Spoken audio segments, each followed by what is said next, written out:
I paid my sister's rent, cleared her debt, and even let her borrow my car. But when she crashed it, she called the cops on me. My parents backed her up. So I gave them a gift they'll never forget. My name is Michael Carter, and I'm 32 years old.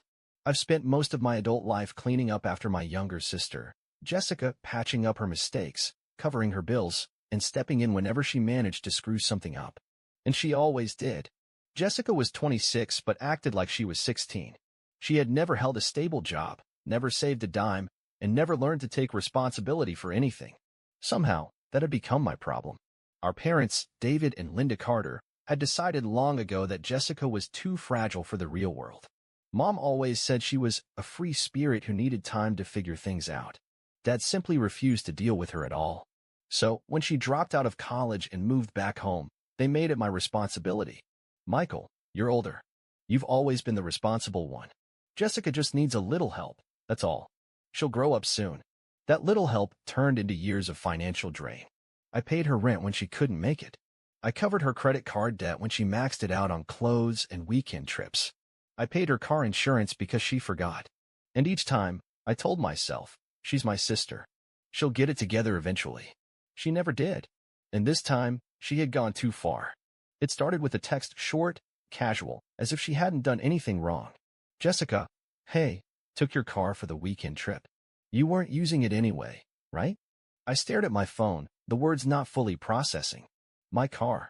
The one I worked overtime for, the one I made monthly payments on. I called her immediately, my heart pounding. What do you mean you took my car? I asked, my voice tight. Jessica sighed, like I was the one being difficult. Relax, Mike. It's just for the weekend. We're going up to the cabin, remember? I never said you could take my car. You weren't even home. What's the big deal? I clenched my jaw. The big deal is that it's not yours. But before I could argue, she had already hung up. At that moment, I should have gone straight to my parents, but I knew what they'd say. Michael, it's just a car. She's your sister. Why are you always so selfish? It's not like she stole it. She's borrowing it. I let it go. I shouldn't have. The next call came at 2 a.m., waking me from a deep sleep. Jessica, sobbing. Mike, I got into an accident. I sat up so fast my head spun. Are you okay? I think so. But the car. She inhaled sharply. It's totaled. I barely heard the rest of what she said. Everything blurred. My car. My responsibility. She kept talking, voice trembling. Mike, I need you to come here. The cops, they're being so unfair. Just tell them it's all fine, okay? She wanted me to cover for her. Again. I took a slow breath, fingers tightening around my phone. No, I said. I won't. Silence. Then, an angry scoff. Are you serious? Michael, I'm your sister. I know, I said, my voice steady. And that's the problem. Jessica went silent for a second, probably in shock that I had actually refused her. Then, just as I expected, the screaming started. Are you kidding me, Michael? She shrieked. You're really gonna let your own sister deal with this alone? After everything? Everything? Oh, I knew exactly what she meant by that. Everything meant the years of bailing her out. Everything meant paying off her debts. Everything meant cleaning up the wreckage of every bad decision she had ever made. And yet, somehow, I was the bad guy. I took a deep breath, gripping the phone. You stole my car, Jess. You crashed it. And now, instead of owning up to it, you want me to take the blame? Do you even hear yourself? She let out a bitter laugh. Oh, come on, Michael. It's just money. You can afford it. I'm the one who's hurt. Oh, there it was, the Jessica special. Twisting the story, making herself the victim. I could already hear what she'd tell our parents. Michael doesn't care about his own sister. I was in an accident, and he just abandoned me. And knowing them, they'd believe her. I didn't care anymore. Call Mom and Dad, I said. Maybe they'll finally take some responsibility for you. I'm done. And then, I hung up. The family betrayal. The next morning, I woke up to exactly what I expected. My parents blowing up my phone. Mom, Michael, what's wrong with you? Your sister could have died. Dad, we raised you better than this. You need to step up and help your family. Mom, the hospital bill is huge, Michael. She's your sister. I stared at the messages, feeling something I hadn't felt before. Not guilt. Not frustration. Just exhaustion. I ignored the texts. I ignored the missed calls. I ignored all of it. until my dad showed up at my apartment. I opened the door, and there he stood, arms crossed, face tight with anger. "Get dressed," he ordered. "We're going to the hospital." "Now." I almost laughed. "No, we're not." Dad's eyes narrowed. "Michael, you're acting like a selfish brat. Your sister needs you." I folded my arms. "You mean she needs my money?" He didn't even flinch. "She's family, Michael. You don't just turn your back on family." I let out a slow breath. Funny how that only applies when it's me giving and Jessica taking. Dad's jaw tightened. "You're making this harder than it needs to be." "No, Dad. You made this harder than it needed to be when you decided that Jessica's life was my responsibility instead of yours. She's your daughter. Why don't you pay for her medical bills?" "We don't have that kind of money," he snapped. There it was. The real reason I was standing here having this conversation. I tilted my head. "But I do, right? That's what this is about. It's always about money with you people." Dad's face turned red. "Michael, this is your last chance. Either you help, or you're out of this family." I laughed. A real, genuine laugh. "Out of this family?" I repeated. "Dad, I was never in it. I was just the emergency cash fund you all guilt into keeping the house running." I stepped back and grabbed the door. "Good luck with Jessica," I said, looking him dead in the eyes. "Because I'm done." And with that, I shut the door in his face. 2 days of silence. Not a single call, not a single text. I should have felt relieved. I was finally free. No more last-minute transfers to Jessica's account. No more guilt trips from Mom. No more "Michael, be a good brother." But something felt off. Jessica wasn't the type to go down quietly. And then, on the 3rd day, my world exploded. The police knock on my door. It was 7 a.m. when I heard the banging at my front door. Not knocking, banging. I yanked it open, still groggy, only to find 2 uniformed officers standing in my doorway. "Michael Carter?" one of them asked. My stomach dropped. "Yes." The taller officer pulled out a notepad. "We need to talk to you about a stolen vehicle report." My blood turned ice. "Stolen? What?" The officer's face remained unreadable. "Your sister, Jessica Carter, is claiming that you stole her car, crashed it, and abandoned her at the scene." For a second, I actually laughed. "Excuse me? My car? The one I paid for? The one she took without asking?" The officer didn't react. "Do you have proof of ownership?" I stared at him. Of course, I had proof. The car was in my name. But that wasn't what rattled me. It was the sheer audacity of it. Jessica had flipped the entire story, and my parents had backed her up. "She also mentioned that you threatened her," the officer continued, glancing down at his notes. "That after the accident, you refused to help her, left her stranded, and told her she'd regret it." My hands clenched into fists. "That's a complete lie." The officer glanced at his partner. "Then you won't mind coming down to the station to clear things up." I could barely breathe. Jessica hadn't just tried to guilt me this time. She had tried to destroy me. The interrogation. At the police station, I was led into a small, cold room. The fluorescent lights hummed, the metal chair was uncomfortable, and I could feel my heart hammering in my chest. A different officer sat across from me, a file in his hands. "Michael, let's start from the beginning," he said. "Walk me through what happened that night." I told them everything. The stolen car. The crash. The 2 a.m. phone call. The way Jessica had demanded I cover for her. The way my parents had taken her side. The officer nodded slowly, taking notes. "You have any evidence of this?" My fingers twitched. "Yes." I pulled out my phone, scrolling through my messages until I found Jessica's original text, the one where she admitted to taking my car. I slid the phone across the table. "Read it." The officer picked it up. As his eyes moved across the screen, his eyebrows raised. I saw the moment he realized she was lying. Well, he murmured. "That's interesting." He left the room for a moment, and when he came back, he had a copy of Jessica's statement. I almost laughed. It was so full of lies. It was pathetic. She claimed I had taken the car while she was sleeping, that I had been drinking and crashed it, that I had abandoned her on the side of the road and left her to deal with the police. And at the bottom, I saw the worst part. Witnesses, David and Linda Carter, parents, confirming Jessica's story. My own parents had signed a statement against me. Burn it all down. I leaned back in my chair, heart pounding, but my voice was deadly calm. "Officer, I'd like to file my own report." The officer raised an eyebrow. "Against your sister?" "Yes." I took a deep breath and said the words that would change everything. "Jessica Carter stole my vehicle. I never gave her permission. I want to press charges." The officer hesitated. You're sure about this? I had never been more sure of anything in my life. I want to file for Grand Theft Auto. And just like that, the tables turned. The fallout. By the time I got home, the damage had already begun. My phone was on fire with missed calls from my parents. Mom, Michael, what did you do? Dad, drop this now. You're ruining Jessica's life. Mom, she's your sister. Family forgives. And then, finally, one last message from Jessica herself. Jessica, you're dead to me. I stared at the screen, my heart pounding. Then, I smiled. For the first time in my life, I finally felt free. I expected chaos, but not this fast. By the time the police finished reviewing my stolen vehicle report, Jessica had already spiraled. She wasn't just facing a minor slap on the wrist, she was looking at actual felony charges. Grand Theft Auto wasn't a joke, and neither was filing a false police report. But the real fireworks started when she lost the one thing she cared about most, her job. Jessica's downfall begins. It was the next morning when I got the call. Not from Jessica, not from my parents, from her employer. Mr. Carter? This is Dana Fields from Hamilton and Company. I blinked. Jessica worked for Hamilton and Company. Why were they calling me? Yes. I answered cautiously. Dana cleared her throat. We're calling regarding an ongoing investigation into an employee, Jessica Carter. Your name came up in a police report, and we were hoping to verify some details. My heart skipped. I kept my voice even.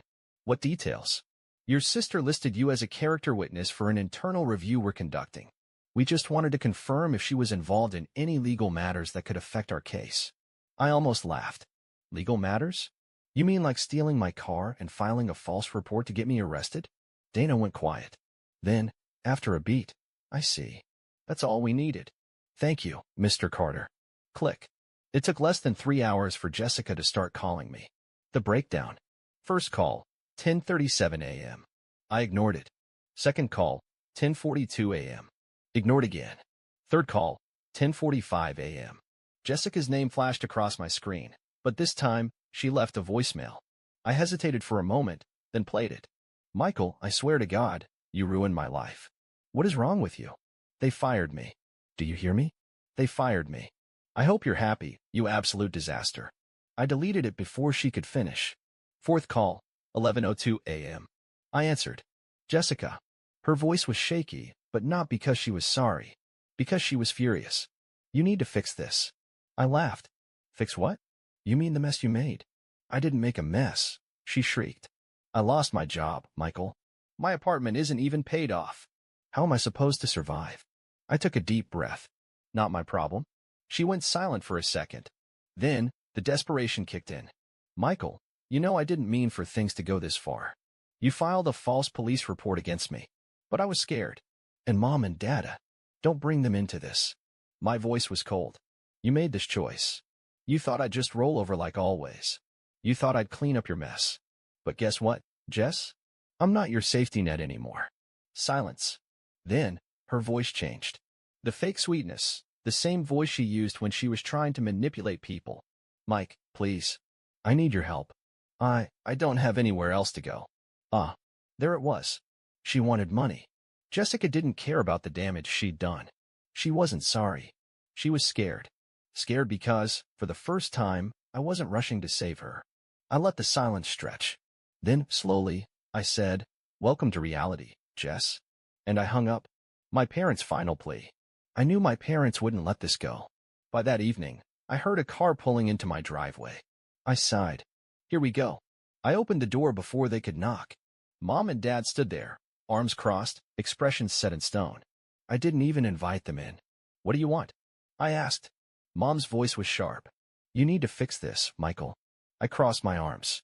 Fix what? Dad scowled. Your sister. She lost everything because of you. I laughed out loud.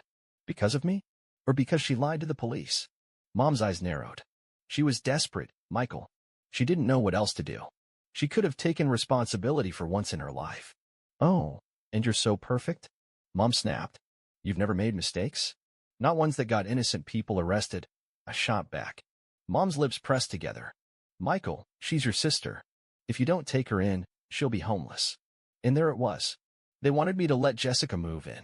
I looked them both in the eyes. No. Mom gasped like I'd slapped her. Michael, you didn't listen to me when I said I was done. You took her side. You called me selfish. You backed her lies. And now you want me to open my home to her? Dad's voice was low. We're family, Michael. Family forgives. I exhaled slowly.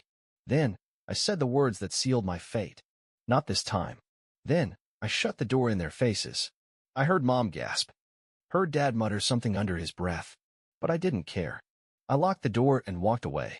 Jessica's rock bottom. 3 days later, I got the final message. Jessica, I'm leaving town. You really ruined everything. You know that? You got what you wanted. Hope you can live with yourself.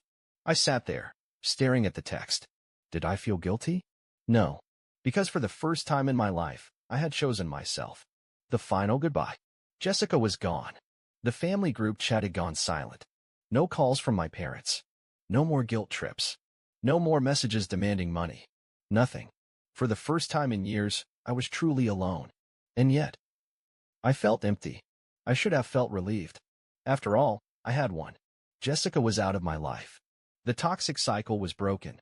So why did I feel like I was standing in the ruins of a war? Maybe because, deep down, I had always believed one day she'd change.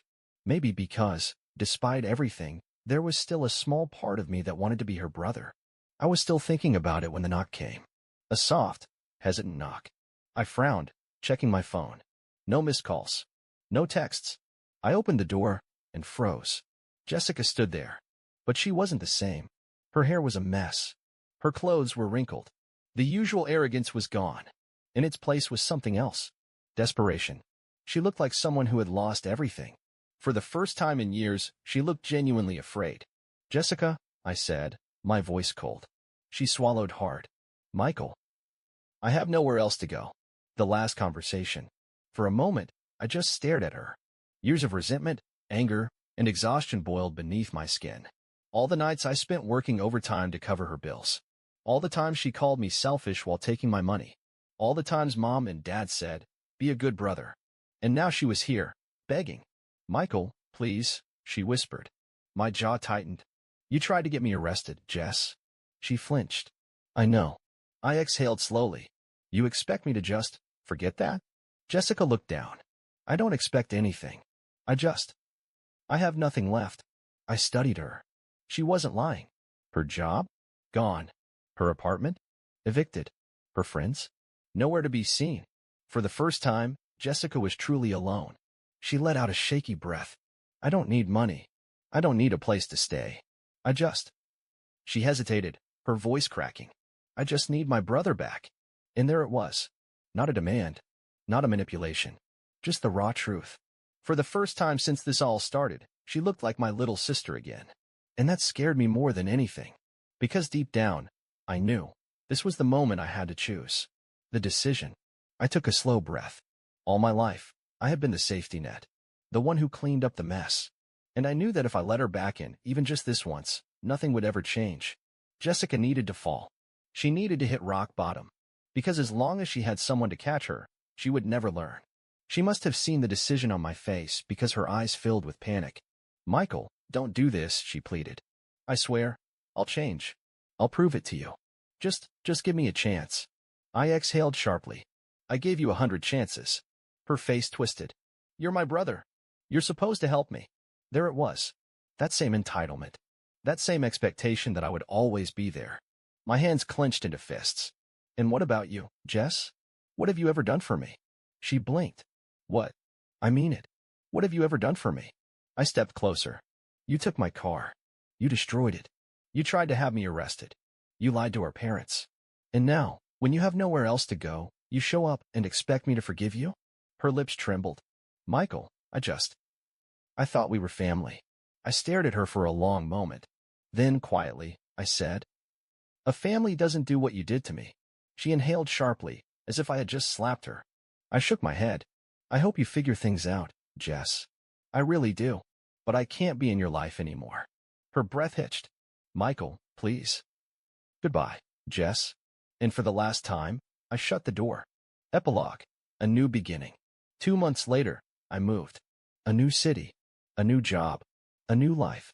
No calls from my parents. No messages from Jessica. And you know what? I didn't miss them.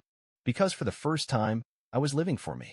Some nights, I still thought about her, wondered if she was okay. But then I'd remember all the years I spent sacrificing myself for someone who never appreciated it. And I'd remind myself that this was the only way she'd ever learn. I wasn't angry anymore. I wasn't bitter. I was just free. And I never looked back. Final update. I cut off my toxic sister and family. Here's how it ended. Hey everyone, it's been a while. A lot of you asked for an update after I cut my sister off, so here it is. Short version. Jessica is gone. My parents aren't speaking to me, and I've never felt better. But wow, the reactions to my story have been wild. Some of you fully supported my decision, while others think I'm a cold-hearted monster. So let's talk about it. To those who supported me, I truly appreciate all the encouragement. So many of you shared your own stories about cutting off toxic family members, and it really helped me feel less alone. Setting boundaries is never easy, especially when you're raised to believe that family means sacrifice. But at some point, you have to ask yourself, sacrifice for who? And at what cost? Jessica had years to change. She had every opportunity to take responsibility for her actions, but instead, she doubled down, lied, and tried to destroy my life. Choosing myself wasn't selfish, it was necessary. And honestly, the peace I feel now is something I never thought I'd have. To those who think I went too far, I hear you. I know cutting off family is a big deal, and I don't take it lightly. Some of you think I should have forgiven Jessica, helped her get back on her feet, or at least tried to repair things with my parents. But my question is, why is the burden always on me? Why should I be the one to fix things when I wasn't the one who broke them? Why should I forgive someone who not only stole from me, but tried to ruin my life with a false police report? Why should I keep giving chances when every single one was thrown back in my face? At some point, enough is enough. And I reached that point. Where things stand now. Jessica is out of my life. Last I heard, she bounced between friends' houses before disappearing off social media. My parents are still mad at me. They haven't spoken to me since I refused to take her in.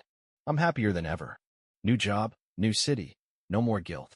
So, what do you think? Who was right? Those who supported my decision, or those who think I should have handled it differently? Let's hear it.